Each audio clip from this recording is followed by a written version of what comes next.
Ouais, il est 6h25, Mathieu Béliard. Et nous prenons la direction de la Haute-Loire, l'Auvergne, Boissey en Haute-Loire, où se trouve la ferme de Fanny Agostini. Notre rendez-vous à la ferme. Bonjour Fanny. Bonjour Mathieu. On sait, ou on le réapprend, moi je ne le savais pas, sincèrement, qu'il y a des saisons pour les légumes et Un les fin fruits. gourmet comme vous. Non, les légumes et les fruits, je le savais, mais je ne savais pas qu'il y avait aussi une saisonnalité pour les fromages. Bah oui Mathieu, si on veut manger du bon fromage parfumé avec du goût, oui, il y a une saison, tout comme les fruits et les légumes. Car vous le savez, l'ingrédient de base pour faire du fromage, c'est le lait. Ça, je ne savais. Et oui, ça, je vous apprends rien, j'imagine.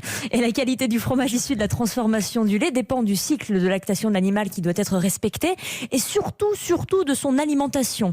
Et le moment où la qualité de ce que mangent les herbivores est au top du top, c'est quand la prairie est dans sa phase de maturité, c'est-à-dire lorsqu'il y a beaucoup de fleurs dans les prés.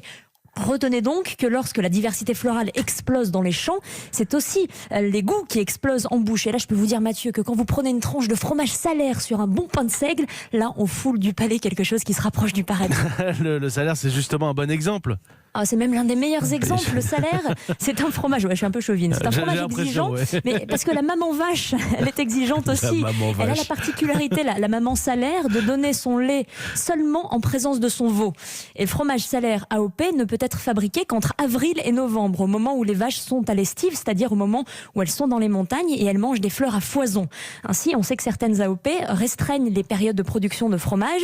C'est le cas du Beaufort Chalet d'Alpage, qui exige que la vache ait brouté exclusivement à plus de 1500 mètres entre juin et octobre. Vous voyez, c'est très très précis. Ça veut dire qu'en hiver, le fromage n'est pas bon ?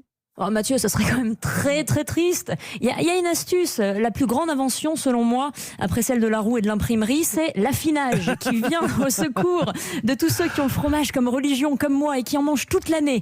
Par exemple, un comté que vous dégusterez en février et qui a été affiné en cave durant 8 mois, si vous faites le calcul, il a été fait à partir d'un lait produit en juin de l'année d'avant, donc il aura un maximum de saveur. Ceci dit, on peut retrouver une qualité de fromage frais quasi équivalente en hiver, si et seulement si l'alimentation des animaux durant cette période est composée de fourrage, c'est-à-dire de foin, d'herbes séchées qui auraient été fauchées dans des prairies en pleine maturité florale.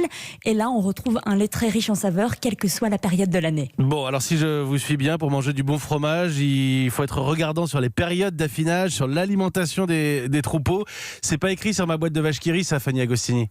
Ben non, si on veut manger des fromages effectivement sans texture et sans saveur, ça peut être toute l'année. Fromage pasteurisé, évidemment. Vous n'avez pas encore de vaches dans votre ferme? Non, pas encore, mais j'en ai tout autour. Il y a plein d'éleveurs autour de chez moi et j'ai de la chance d'avoir 5 fromages AOP dans cette belle région et j'ai pris 7 livres depuis que je suis arrivée. Eh ben voilà, écoutez, on va vous retrouver tous les matins, Fanny Agostini à 6h25 dans notre rendez-vous à la ferme à Boissey en Haute-Loire. Merci Fanny, 6h28.